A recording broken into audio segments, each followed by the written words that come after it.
Vous écoutez votre programme Encouragement du jour.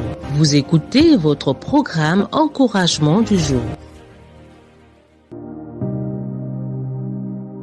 Bonjour, vous avez besoin d'un Joseph pour vous aider à protéger ce que vous portez. Il y a des destinées qui meurent non pas faute d'appel mais faute d'instruction. Il y a des promesses que Dieu place en nous, mais sans la bonne direction, elles peuvent être étouffées.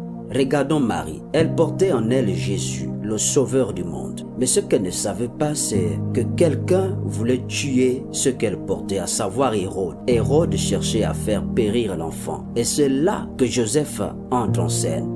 Les Écritures disent en Matthieu 2,13, un ange du Seigneur apparut en songe à Joseph et lui dit, lève-toi, prends l'enfant et sa mère, fuis en Égypte et reste ici jusqu'à ce que je te parle, car Hérode va chercher l'enfant pour le faire périr.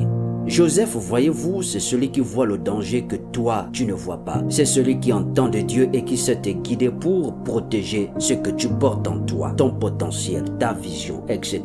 Beaucoup aujourd'hui portent des rêves, des appels, des dons, mais parce qu'ils refusent d'écouter leur Joseph, ils perdent ce que Dieu leur a donné. Un Joseph, ce n'est pas un ami, c'est une sentinelle placée par Dieu pour t'aider à arriver à destination. Un Joseph a une lecture des saisons et des temps et sait quand il faut partir, quand il faut patienter, quand il faut avancer, qui il faut associer dans ce projet, dans cette vision. Un Joseph ne te flatte pas, mais te protège même quand tu ne comprends pas encore pourquoi. C'est quelqu'un qui est souvent prêt à se sacrifier, même au détriment de sa propre vie ou ses propres besoins, pour la gloire de Dieu. Mais voici le problème, nous l'avions mentionné. Dieu place des Joseph à nos côtés, mais les écoutons-nous vraiment? Marie aurait pu dire, Joseph, je ne veux pas partir, je suis fatiguée. Ce n'est pas cela la logique, mais elle a suivi, elle a écouté. Et c'est ainsi que Jésus a été préservé du massacre d'Hérode. Frère, quelle que soit la grandeur de ce que tu portes en toi, accorde de l'intérêt à écouter les Joseph que Dieu met autour de toi. Ne sois pas orgueilleux, au point de mépriser l'instruction qui peut te sauver et te propulser. Et si par ailleurs aujourd'hui Dieu a fait de toi un Joseph pour quelqu'un, que le Très-Haut te bénisse. Oui, que le Seigneur vous bénisse et vous garde pour tous les sacrifices que vous faites jour et nuit pour les autres. Et que ceux que vous soutenez